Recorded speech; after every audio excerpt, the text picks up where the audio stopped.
அன்பு கலந்திடும் வணக்கம் வருகுது. ஆண்டோர்களே அழகு குரல் முடித்து வருகுது. ஆண்டோர்களே அழகு குரல் முடித்து வருகுது. அன்பு கலந்திடும் ஐயா மாறி அன்பு கலந்திடும் அம்மா மாறி அன்பு கலந்திடும் வணக்கம் வருகுது. ஆண்டோர்களே அழகு குரல் முடித்து வருகுது. ஆண்டோர்களே அழகு குரல் முடித்து வருகுது. ஆண்டாண்டு காலமாக மாறாத ஊனத்தன்மை அடியோடு மாறப் போகுது. அதற்கு அரசாங்கம் வழிய சொல்லுது. அதுக்கு ஐஇடி வழிய சொல்லுது. ஐஇடினா மாற்றுத்திறனாளிகளுக்கான இயலா குழந்தைகள் இனி இல்லை, இயலா தன்மையால் இழிவில்லை அப்படின்ற ஒரு வில்லுப்பாட்டில் பாடணும். கிட்டத்தட்ட 10க்கும் மேற்பட்ட வில்லுப்பாட்டுகளை எழுதி நாம் இப்பொழுது கூட புதிய பாரத எழுத்தறிவு திட்டத்துக்காக நாங்கள் பாடி சென்ற மாதத்திலே மாண்பு மதிப்புக்கு மரியாதைக்குரிய பள்ளிசாரா கல்வி இயக்குநர்கிட்ட நாங்கள் விழுப்புரம் மாவட்ட சார்பாக முதல் பரிசு வென்றிருக்கிறோம். அப்போ எந்த பீரியட்ல எந்த சூழ்நிலையில உங்களுக்கு ஒரு சூழல் சொல்லிட்டா போதும் பாட்டை எழுதி பாடிடுவீங்க? விடிய உட்காந்து ஓனா எழுதணும். பெரும்பாலும் சொந்தமாக ராகத்தை கிராமிய ராகத்தில் நான் பாடல் எழுதினேன். அதன் பிறகு எங்கள் ஃபாதருங்க மற்றவங்களாம் சொந்தமாக எழுதுங்கன்னு சொன்னேன். அதுக்காக உட்கார்ந்து நான் இசை படித்திருக்கிறதுனால அதில் எழுதும். குறிப்பாக அந்த மதுரை கலைவிழா பொன்விழா கலைவிழா நேரு கலை அதில் ஒரு பாட்டு பாடினேன். வாகான ஆலமரம் ஆலமரம் அங்கே ஆலமரம் அங்கு விழுது 10,000 விழுது 10,000 அங்கே நன்னானே தானே நன்னானே நே நன்னே நன்னானே தானே நன்னானே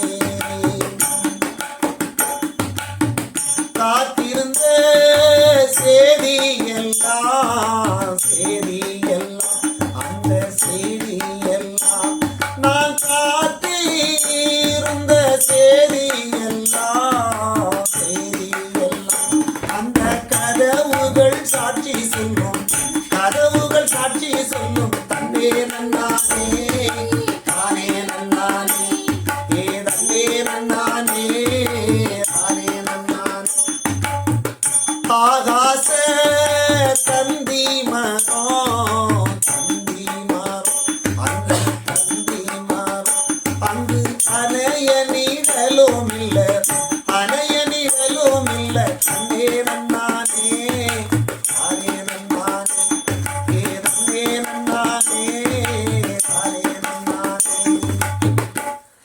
நண்பர்களே, இப்போ நம்ம சின்னப்பராஜ் சார் யார் நம்ம எல்லாருக்குமே தெரிஞ்சிருக்கோம். ஏற்கனவே நிறைய நான் விருது பட்டியல் படித்தேன். இப்போ கொஞ்சம் படிக்கிறேன் பாருங்க. புதுச்சேரி வானொலி நிலைய நற்சான்றிதழ் விருது, மாவட்ட அளவிலான கலை திருவிழா ஒருங்கிணைப்பாளர் பணி நற்சான்றிதழ் விருது, புதுச்சேரி முதல்வரின் கட்டுரை போட்டிக்கான பாராட்டு விருது, வேந்தன் அறக்கட்டளை வழங்கிய சமுதாய சிற்பி நல்லாசி விருது, விழுப்புரம் பாவேந்தர் பேரவை வழங்கிய நல்லாசன் விருது, விழுப்புரம் மாவட்ட ஜூனியர் ரெட் கிராஸ் அமைப்பினுடைய மாவட்ட ஒருங்கிணைப்பு குழு சிறப்புடன் செயல்படுவதற்கான பாராட்டு விருது. இந்த விருது சொல்றப்ப நீங்க ரெட் கிராஸ்லயும் வேலை செஞ்ச ஜேஆர்சி, ஆமாம் சார், அது ஒரு முக்கியமான பணி இல்லை சமூகத்துக்கும் பள்ளிக்கும் குழந்தைங்களுக்கும். கண்டிப்பா அதை பத்தி கொஞ்சம் சொல்லுங்களேன். இந்த விழுப்புரம் மாவட்டத்தில் நான் அடிப்படையில் ஸ்கவுட் என்சிசியில் இருந்தேன், ஸ்கவுட்டில் இருந்தேன். ஸ்கவுட்டில் தான் நான் சேரணும், ஸ்கவுட் மாஸ்டர் ஆகணுன்ற ஆசை. பட் அதற்கான வாய்ப்பு இல்லாதவன் எங்களுடைய மதிப்புக்கு மரியாதைக்கும் உரிய விழுப்புரம் மாவட்ட ஜேஆர்சி கன்வீனர் முனைவர் பாபு செல்லதுரை சார் தான். அவர் என்னை அழைத்து நீங்கள் ஜேஆர்சியில் வந்து சேர்ந்துருங்கன்னு சொல்லிட்டு சொன்னார். அதன் பிறகு நாங்கள் யூனிட் ஆரம்பித்து வந்தோம். எடுத்த உடனே நான் என்னை கூப்பிட்டு மாவட்ட கல்வி அலுவலர் இருக்கக்கூடிய அந்த மீட்டிங்கில் எனக்கு கொண்டு வந்து உட்கார வச்சார். அது மிக பெரும் சந்தோஷமாக இருந்தது. அதே போல் இந்த ஜேஆர்சி அமைப்பு தான் எங்களுக்கு நல்லாசிரியர் விருது பெறுவதற்கு பணி செய்வதற்கு அதிகமான வாய்ப்பு கொடுத்தது.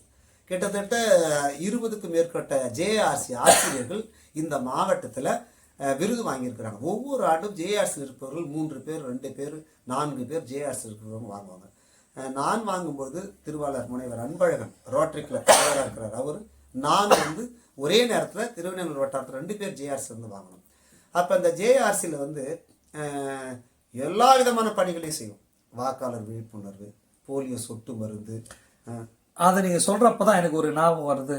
விஇசி, SMC, disaster management, JRC, women's education, polio, Swachh Bharat, eco club and corona, இது எல்லாத்துலேயும் நீங்கள் ஒர்க் பண்ணியிருக்கிறீங்க. ஒர்க் பண்ணி ஒவ்வொருத்தரும் 10 பாட்டு எழுதியிருக்கிறேன். ஒரு சில பாட்டு அப்படியே ஜேஆர்சினா தொடங்கிவிட இப்போ இந்த அது அதுலயே ஒரு பாட்டு. இப்போ என்னன்னு கேட்டிங்கன்னா மதிப்புக்கு மரியாதைக்குரிய அம்மா கிருஷ்ணபிரியா அவர்கள் வந்து முதன்மை கல்வியில் வந்தாங்க. அவங்க இருக்கும் பொழுது எங்களுக்கு வந்து அந்த கொரோனா பீரியடு இந்த புதிய பாரதிய திட்டம் அந்த அறிவொளி இயக்கம் இருக்குது. நம்ம ஆசிரியர்களுக்குள்ளே எங்களுக்குள்ள ஒரு கலைக்குழு இருக்குது. அந்த கலைக்குழுவில் பணி செய்திருக்கிறோம் கொரோனா சமயத்தில். அதை தொடர்ந்து மதிப்புக்கு மரியாதைக்கு முதன்மை கல்வியாளர் ஐயா அறிவழகன் வந்தார். அவர் வந்த உடனே என்ன பண்ண ஒரு பேப்பரை காட்டணும். நான் அந்த பாட்டு பேப்பரை காட்டின உடனே என்ன பண்ணாருனாக்கா அந்த ஜேஆர்சி பாடல் நானே எழுதியிருக்கேன். நான் எங்களுடைய மாவட்ட முதன்மை கல்வி அலுவலர் திருவாளர் அறிவழகன் ஐயா அவர்கள் வந்து வந்த உடனே அவர் கையில் ஒரு பேப்பரை கொடுத்தேன். நானே எழுதிய பாடல் ஐயா அப்படின்னு சொல்லி சொன்னேன். அவர் பார்த்த உடனே ரொம்ப என்னை வந்து பாராட்டினார். அதில் அந்த ஜேஆர்சிக்குன்னு தொடங்கி விட்டோம்னா பிள்ளைங்க அழகாக பாடுவாங்க. ஜேஆர்சி மாணவரே செய்தி ஒன்று கேளுங்களே, ஜேஆர்சி மாணவரே செய்தி ஒன்று கேளுங்களே, ஆகஸ்ட் 12ஆம் நாள் ஜெனீவா ஒப்பந்த நாளாகும், ஆகஸ்ட் 12ஆம் நாள் ஜெனீவா ஒப்பந்த நாளாகும். அப்ப ஜெனீவா ஒப்பந்தத்திற்காக நான் இந்த பாடல்களை எழுதியிருக்கிறேன். இதை பார்த்தாரு. அதுக்குள்ள ஜேஆர்சியுடைய ரெட்ராஸ் வரலாறுக்காக அன்புள்ள ஆன்றோர்களே, இதையெல்லாம் கிராம இசையில பிள்ளைகள் ஒரு நாள் தான் வருவாங்க பிள்ளைங்க. அந்த ஒரே நாள்ல எல்லா பாட்டையும் அவங்க கத்துட்டு போயிடணும். அவங்களுக்கு ஒரு பாட்டு பேப்பர் போட்டு கொடுத்துருவோம். அப்ப அன்புள்ள ஆன்றோர்களே, பண்புள்ள ஆசான்களே, கல்வி கற்கும் மாணவரே, கருத்துள்ள பெற்றோரே, இதன் சேவையை உலகம் இதன் சேவையை சுவிட்சர்லாந்து நாட்டினிலே ஜெனீவா என்ற நகரில் பிறந்த ஜூன் ஆண்டு சிந்தையில் ஒரு மாணவியர் இதன் சேவையை உலகம். இப்படி அதற்காக ஒரு 8 பாடல்கள் எழுதியிருக்கிறார். இந்த ஸ்வச் பாரத், கொரோனா, போலியோ அதை பத்தி ஒரு சில பாட்டு. இப்போ முக்கியமானதுன்னா கொரோனா காலத்தில் வந்து எங்கேயுமே வெளியில் போக முடியாது. இருந்தாலும் கூட நாங்கள் சிறப்பு அனுமதி பெற்று அவர்கள்கிட்ட நாங்கள் வந்து இது பண்ணி பாடியிருக்கிறோம். கொரோனா காலத்தில் பாடியிருக்கிறோம். கட் பண்ண சுகாதார இயக்கத்துக்காக பாடல்கள் ஏற்கனவே இருந்த பாடல் அதையும் பாடியிருக்கிறோம். சுத்தம் சோறு போடும் சுகாதாரம் நலம் பெறும், சுத்தம் சோறு போடும் சுகாதாரம் நலம் பெறும், சுற்றுப்புற சூழலை நாம் சிறந்த முறையில் காக்க வேண்டும், சுற்றுப்புற சூழலை நாம் சிறந்த முறையில் காக்க வேண்டும், சுத்தம் சோறு போடும் சுகாதாரம் நலம் பெறும். சத்தான உரம் போட்டா சாகுபடி அதிகங்க, சத்தான உரம் போட்டா சாகுபடி அதிகங்க, சுத்தமா புள்ள வளர்த்தா சுகமான வாழ்வுங்க, சுத்தமா புள்ள வளர்த்தா சுகமான வாழ்வுங்க. அத்தனைக்கும் மேலே நல்ல அறிவுடனே வளருங்க, அத்தனைக்கும் மேலே நல்ல அறிவுடனே வளருங்க. இத்தனையும் சேர்ந்து இருந்தா சத்தியமா நன்மைங்க, இத்தனையும் சேர்ந்து இருந்தா சத்தியமா நன்மைங்க. இந்த பாடல் இந்த முழு சுகாதார இயக்கத்துக்காகவும், 2வது போலியோ சொட்டு மருந்துக்காக முக்கியமான இந்த பாடலா. வயிற்று போக்கு வந்தாலே வைத்தியரை பாருங்க, வேணாங்க பாருங்க, இளம் பிள்ளவாதங்க இன்ஜெக்ஷனை போடுங்க, இளம் பிள்ளவாதங்க இன்ஜெக்ஷனை போடுங்க, போலியோ மருந்துங்க போட்டா நோய் வராதுங்க, போலியோ மருந்துங்க போட்டா நோய் வராதுங்க. அப்போ ஒரு இன்னைக்கு இருக்கிற சிக்கல்களுக்கு ஏற்ற மாதிரி மக்கள்கிட்ட படிப்பறிவு இல்லாத ஏழை மக்கள்கிட்டையும் சென்றடைகிற மாதிரி நீங்க பாடல்கள், குறிப்பா சமூகத்துக்கு நிறைய பாடல்கள் எழுதியிருக்கிறீங்க. அதுவும் வந்து தம்பதியரா சென்று வேலை செய்யறது ரொம்ப கடினமான விஷயம். கண்டிப்பா அவங்களும் உங்க கூட துணையா நின்று அவங்களுக்கு குறிச்சு ஒரு பாட்டு பாடுங்க. அவங்க மட்டும் இல்ல, எங்க பிள்ளைங்களுமே கூட வந்து குழந்தைங்களும் வருவாங்களா? எல்லா இதுவும் குடும்பத்தோட வந்துருவாங்க. இந்த நேரத்துல ஃபாதர் அப்ரஹாம் நாங்க நினைவு கூறுறோம். ஏன்னா அங்கதான் நான் வந்து பாடல் சொல்லி கொடுக்கறது நிறைய இந்த மகளிருக்கு தையல் பயிற்சி, அவங்களுக்கு வந்து தட்டச்சு பயிற்சி, கம்ப்யூட்டர் பயிற்சி இதெல்லாம் கொடுத்தாங்க. அதன் வழியாக அந்த இளம் பிள்ளைகளுக்கு, பெண் பிள்ளைகளுக்கு நாங்கள் நிறைய பாடல்கள் எல்லாம் சொல்லி கொடுத்துருக்கோம். அப்போ வந்து பெண்கள் சமத்துவமாக இருக்க வேண்டும் என்பதற்காக நிறைய பாடல்கள் அவங்க சொல்ல பெண்ணடிமை விளங்கொடிப்போம். பெண்ணடிமை விளங்கொடிப்போம், வேதமையை முறியடிப்போம். பெண்ணடிமை விளங்கொடிப்போம், வேதமையை முறியடிப்போம். குரல் எழுப்பி வீரமுடன் அணிதிரள்வோம். பெண்ணடிமை விளங்கொடிப்போம், வேதமையை முறியடிப்போம்.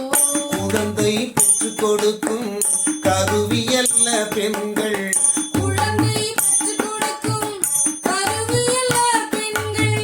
குடும்பத்தில் வேலை காரியல்ல பெண்கள், குடும்பத்தின் வேலை காரியல்ல பெண்கள். அடுப்பங்கரையினிலே அடிமையல்ல பெண்கள், அடுப்பங்கரையினிலே அடிமையல்ல பெண்கள், அழகாய் அலங்கரிக்கும் பொம்மையல்ல பெண்கள், அழகாய் அலங்கரிக்கும். பொம்மையல்ல பெண்கள். ஒரு பெண்ணை நம்ம எப்படி பார்க்கணும், அவங்களுக்கு நமக்குமான உறவு என்ன, அவங்க ஒரு ஆபாச பொருள் இல்லை அப்படின்றது ரொம்ப அழகாக நீங்கள் எழுதி பாடினீங்க. உண்மையிலே உங்களுக்கு என்ன சொல்கிறது தெரியல. ஏன்னா நீங்கள் உங்களை ஒரு ஆசிரியர்னு சொல்கிறதா, ஒரு இசை ஆசிரியர்னு சொல்கிறதா, இல்லை பாட ஆசிரியர்னு சொல்கிறதா, இல்லை ஒரு சமூக விழிப்புணர்வு சோஷியல் ஆக்டிவிஸ்ட்னு சொல்கிறதா.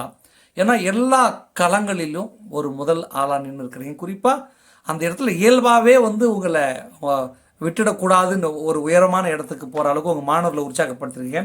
அந்த மாதிரி தமிழக முதல்வரின் பள்ளி கல்வித்துறை சார்பில் நடைபெற்ற கலைத்திருவிழாவில் வட்டார மாவட்ட அளவில் பள்ளி மாணவர்களை அதிக அளவில் போட்டிகளில் பங்கெடுக்க செய்ததோடு மட்டுமல்லாமல் வெற்றி பெற செஞ்சுருக்கிறீங்க. அவங்கள ஊக்கம் ஊட்டுற மாதிரி ஒரு சில பாடல் பாடியிருப்பீங்கள்ல, அதை பற்றி எதாவது சொல்லுங்கள்ல.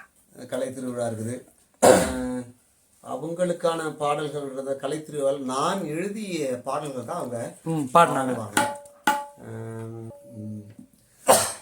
புதுமைகள் செய்த தேசமிது, பூமியின் கிழக்கு வாசலிது. புதுமைகள் செய்த தேசமிது, பூமியின் கிழக்கு வாசலிது. தெய்வ வள்ளுவன் செய்த குரல்தான் தேசம் உடுத்திய நூலாடை. மெய்களை போற்றிய இந்திய தாய்க்கு மெய்யுணர்வு மேலாடை. புதுமைகள் செய்த தேசம் இது, பூமியின் கிழக்கு வாசலிது. உண்மையிலே நீங்கள் யார் தான் அப்படின்னு கேட்குற அளவுக்கு இருக்குது. ஏன்னா பாட்டு இசை அப்படிலாம் இல்லாமல் இன்டர்நேஷ்னல் செமினார், குறிப்பாக பன்னாட்டு கருத்தரங்கம் நிறைய போயிருக்கிறேன் சார், கர்நாடக கருத்தரங்கம். அதான் உங்களை பற்றி நான் கேள்விப்பட்டப்போ சொன்னாங்க. சார் இது மட்டும் இல்லை, இன்டர்நேஷ்னல் கான்ஃபரன்ஸ் நிறைய கலந்துக்கிட்டு இருக்கிறாங்க. குறிப்பாக தஞ்சை தமிழ் பல்கலைக்கழகத்தில் பன்னாட்டு அவங்க நடத்தின பன்னாட்டு கருத்தரங்கில் உயர்கல்வி மேம்பாட்டுக்கும் வழிவகுக்கும் தமிழ் கற்பித்தல் முறைகளும் நவீன ஆய்வு நுட்பங்களும் என்ற பொருண்மையில் கலை வழி கற்பித்தல், நிகழ்த்து கலைகள் வழி கற்பித்தல், இசை பாட்டு நடன நாடகம் ஊடக வழி கற்பித்தல் என்ற தலைப்பில் நீங்கள் கட்டுரை சமர்ப்பித்து அதற்கான சான்றிதழ் வாங்கியிருக்கிறீங்க. இது மாதிரி ஆசிரியர்கள் பன்னாட்டு கருத்தரங்களுக்கு கலந்துக்கிறதுக்கு ரொம்ப சொற்ப குறை. ஏன்னா பேராசிரியர் தான் கிடைக்கும், சாதாரண ஒரு ஆசிரியர் பெருமக்கள் கிடைக்காது. இந்த ஒரு எப்படி இந்த வாய்ப்பு வாங்கினீங்க, எப்படி உங்களை ஐடென்டிஃபை பண்ணாங்க அவங்க? குறிப்பாக வந்து நான் இப்படியாக வந்து என்னை பற்றி நான் கவலைப்படாமல் மற்றவங்களுக்கே போயிட்டு இருக்கிறதுனால எங்களுடைய அன்னார் திருவாளர் கு சின்னப்பன் பேராசிரியர் அவர்கள் தஞ்சை தமிழ் பல்கலைக்கழகத்தில் அவர்கள் வந்து தமிழ்துறையின் பேராசிரியராகவும் மற்றும் அந்த தஞ்சை தமிழ் பல்கலைக்கழகத்தில் பதிவாளராகவும் இருக்கிறார். மிக ஏழ்மையான குடும்பத்திலிருந்து அவர் படிப்படியாக படித்து 4 முனைவர் பட்டங்களை பெற்று இன்றைக்கு மிக சிறந்த ஆளுமையாக தமிழ்நாட்டில் இருக்கிறார். அவர் என்னை பார்த்துட்டு ஏன் நீ இன்னும் பிஎட் பண்ணல அப்படின்னு சொல்லிட்டு கேட்டார். அதன் பிறகு நான் ஓடிக்கொண்டே இருந்ததுன்னா அப்புறம் போயிட்டு அவர்கிட்ட பார்த்தா 2010 எனக்கு வந்து அந்த அட்மிஷன் கிடச்சிது. 10வது தேதி 10வது மாதம் 2010 நான் வந்து எல்லாமே 10 தான். 10 வந்து நான் வந்து இந்த போர்டில் வந்து நான் எல்லாரும் வந்து பேசிட்டு இருப்பாங்க அந்த தடம் பார்த்து நடப்பவன் மனிதன், தடம் பதிப்பவன் மாமனிதன் அப்படின்றத நான் எழுதி போட்டிருந்தேன். வந்த உடனே எங்களுடைய தமிழ்துறை பேராசிரியர் திருவாரூர் மோகன சுந்தரம் ஐயா அவர்கள் என்னை வந்து கூப்பிட்டு பாராட்டினார். ஒரு போர்டு இருந்தால் சும்மா அதை கலைச்சிட்டு அழகாக செய்வேன். அந்த நான் முன்னாடி போயிருந்தா கூட அந்த பாட்டை எப்படி பாடலாம் அப்படின்ற மாதிரி நான் அதை சொல்லிக் கொடுப்பேன். நான் வந்து ஆங்கிலத்துக்கு அந்த லீடர் ஆங்கில ஜம்மான்ற ஒரு திருச்சி, அவங்க எங்களுடைய நண்பர், அவங்க நல்ல ஆளுமை, அவங்களும் இது பண்ணாங்க. அப்போ அப்படி இருக்கும் பொழுது தான் நான் அதில் படித்து பிஎட் முடிச்சுட்டு நல்ல மதிப்பெண்கள் வாங்கி வந்த பிறகு இப்படி ஒரு கருத்தரங்கு இருக்குது அப்படின்னு சொன்ன பிற்பாடு சொன்னாங்க. இதில் இருக்கக்கூடிய இந்த பாடல்கள் வழி, நாடகம் வழி எப்படி இந்த பிள்ளைங்களுக்கு கற்றுக் கொடுக்கலாம்னு சிறப்பாக நான் வந்து அணிலாடி பள்ளிக்கூடத்தில் நான் வேலை செய்யும் பிள்ளைகள்லாம் பள்ளிக்கூடத்துக்கு வரமாட்டாங்க. அப்பொழுது கே டொன்போஸ்கோ, கேடி சார்னு சொல்லுவோம், அவர் ஏ Don Bosco PET master, father Arokkiyanathan, இவங்கெல்லாம் இருக்கும்போது சின்னப்பராஜ் பசங்க பள்ளிக்கூடத்துக்கு வரமாட்டேன்றாங்க, அவங்க எப்படியாச்சும் ஆடி பாடி அவங்க கொண்டுன்னு வந்தாங்க. அப்புறம் அந்த கல்லாலிப்பட்டு இந்த பகுதிக்கெல்லாம் போய் சைக்கிளில் போயிட்டு பசங்களை வாங்கடா அப்படின்னு கூப்பிட்டு வந்து அவங்கள ஜேஆர்சியில் இந்த ஸ்கவுட்லலாம் சேர்த்துட்டு அவங்களுக்கு பூரா இந்த கலை நிகழ்ச்சி பூரா சொல்லி கொடுத்தோம் எல்லாத்தையும். ஆமாம், கரகாட்டம், ஒயிலாட்டம், கும்மி, கோலாட்டம், தப்பாட்டம், பொய்க்கால் குதிரை, காவடி ஆட்டம், அந்த ஆட்டம் எல்லாம் அகஸ்டின் அம்மான்னு ஒருத்தவங்க இருந்தாங்க, தமிழ் அம்மா, அவங்க ரிட்டையர்ட் ஆனாங்க சிஸ்டர். அப்போ சொல்லி கொடுத்த உடனே அப்புறம் கம்ப்யூட்டர் மார்ச் டொன்போஸ்கோ சார் செய்வார், அழகாக செய்வார். அப்போ எனக்கு நல்ல பேர் அந்த இடத்துல. அப்போ அந்த படிக்காத பிள்ளைங்களுக்கு கொண்டுட்டு வந்து என்ன பண்ணோம், பால் காவடி, பன்னீர் காவடி, புஷ்ப காவடி, மயில் காவடி, மச்ச காவடி, கல்வி காவடி, பாரில் எல்லாரும் படிக்க வேண்டி, பாரில் எல்லாரும் படிக்க வேண்டி, கல்வி காவடி எடுத்து வந்தோம் அப்படின்னு சொல்லிட்டு இந்த பிள்ளைங்களுக்கு அந்த காவடி ஆட்டத்தை அப்படி சொல்லி கொடுத்து காவடி ஆட்டம் ஆடுறோம். கரகாட்டத்துக்கு அதே மாதிரி ஏழு எங்களை மீட்க வந்த சாமியே, நாங்க மனுஷராக வாழ வழி சொல்லையா,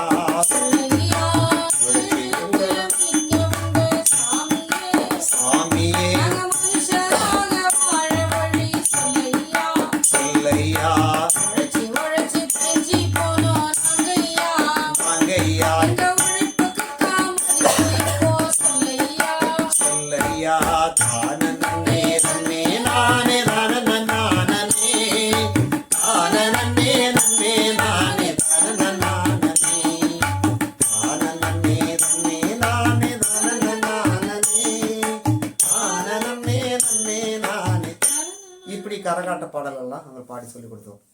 இது கூட ஒவ்வொரு முறையும் அவங்க குடும்பத்தை விட்டுட்டு குழந்தைங்களை விட்டுட்டு உங்கள் கூட வரணும். அவங்க ஏன்னா பாட்டு எழுதும்போது உங்களுக்கு தொந்தரவு பண்ணக்கூடாது, இசை கோர்வை பண்ணும்போது தொந்தரவு பண்ணக்கூடாது. இதுக்கு நடுவில் வீட்டில் எல்லா வேலையும் இருக்கும். அப்போ உங்களை டிஸ்டர்ப் பண்ணாமல் ஒதுக்கி வச்சு உங்களுக்கு ஒரு நேரத்தை ஒதுக்குனாங்க உங்கள் வீட்டம்மா. ஆமாம், அவங்களுக்கு குறித்து ஏதாவது பாட்டு பாடியிருக்கீங்களா? அவங்களுக்கு குறித்து பல சேர்ந்தோம். இது வந்து டிஸ்டர்ப் பண்ணுற மாதிரி எல்லாம் இருக்காது. நான் என் வேலை செய்துட்டு இருப்பேன், அவங்க அவங்க வேலை செய்துட்டு இருப்பாங்க. முடிச்ச பிறகு என்ன பண்ணுவோம், நாங்கள் அந்த ரூமில் போயிட்டு ஃபுல்லாக உட்காந்து அடைச்சிக்கிட்டு இந்த பாட்டை ரெக்கார்ட் பண்ணுவோம். அவங்களும் எங்க கூட அவங்க இயல்பாகவே அவங்க வேலையை அவங்க செய்வாங்க, என் வேலையை செய்வேன், நான் செய்வேன். என்னை யாரும் டிஸ்டர்ப் பண்ண மாட்டோம், எங்கள் வீட்டில் யாரையும் டிஸ்டர்ப் பண்ணிக்க மாட்டோம். ஆனால் அவங்க ரெக்கார்டிங் பண்ணும்போது தான் எல்லாரையும் சேர்த்து டிஸ்டர்ப் பண்ணுவோம். முக்கியமாக படிக்கும்போது நம்பிக்கைநாதன், வெற்றி செல்வன் வந்து அவங்க டிஸ்டர்ப் ஆகும். அவங்களையும் கூப்பிட்டு நம்ம டிஸ்டர்பாக நினைக்காம இது ஒரு சமுதாயத்துக்கு செய்யக்கூடிய சமூக தியாகம் தான், சேவை தான். ஏன்னா நம்ம ஒருத்தர் பற்றி பாடுறோம், இப்போ ஜேஆர்சி பாட்டு பாடுறோம். இந்த முக்கியமாக வந்து இந்த கொரோனா விழிப்புணர்வு சமயத்துலலாம் நாங்களே என்ன பண்ணணும், மாஸ்க் போட்டு தான் இருக்கணும். ரொம்ப கடுமையான நேரங்கள்லாம் நாங்கள் இது பண்ணோம். எல்லாமே அரசாங்கம் தான் செய்து வரும் வேலையில குடும்பம் வீட்டிலேயே இருந்துடுங்க, அந்த கொரோனா வைரஸ் நோயை விரட்டிடுங்க. அரசாங்கம் சொல்வத அப்படியே கேளுங்க, அலட்சியம் செய்யாம அக்கறைய காட்டுங்க. வெளியில சுத்துறத அடியோட சுட்டு விடுங்க, வெளியில சுத்துறத வெளியோட சுட்டு விடுங்க. வீட்டிலே விலகி இருந்து செய்து வரும் வேலையில குடும்பம் வீட்டிலேயே இருந்துடுங்க, உங்க இப்படி ஒரு 10 பாடல்களை நான் கொரோனாவுக்காக நான் எழுதி எஸ்பி அவர்கிட்ட கொடுத்துருக்குறேன். அதோடு மட்டும் இல்லாமல் ஒவ்வொரு மனிதனும் வந்து ஜனநாயக கடமை என்னன்னு கேட்டிங்கன்னா வாக்களிப்பு. அந்த வாக்களிப்பதற்காக ஒரு 10 பாட்டு எழுதியிருக்கிறோம். ஓ, தேர்தல். ஆமா ஏன்னா இன்னைக்கு நிறைய பேர் வாக்குச்சாவடிக்கு போறதுக்கு தயங்கரமான ஒரு தயங்குற சூழல்ல ஆமா அவங்களை உற்சாகப்படுத்தவும் சமுதாய கடமை ஆற்றவும் நீங்க எழுதியிருக்கிறீங்க. கண்டிப்பா. ஏன்னு கேட்டா ஆசிரியர் பணி பாடம் நடத்திட்டு வீட்டுக்கு வர்றது பையனை படிக்க வைக்கிறது மட்டும் கிடையாது. இன்றைக்கு வந்து நாங்க ஜேஆசிரியர் இருக்கிறதுனாலையும், ரெண்டாவது இது வந்து ஒரு இயல்பாக ஒரு ஆர்வமாக தன்னார்வமாக இன்ட்ரெஸ்டோட எடுத்து செய்யக்கூடிய கூப்பிடுவாங்க. சின்னப்புற சார் நம்ம வாக்காளர் சிறப்பா செய்யணும் சார் அப்படின்னா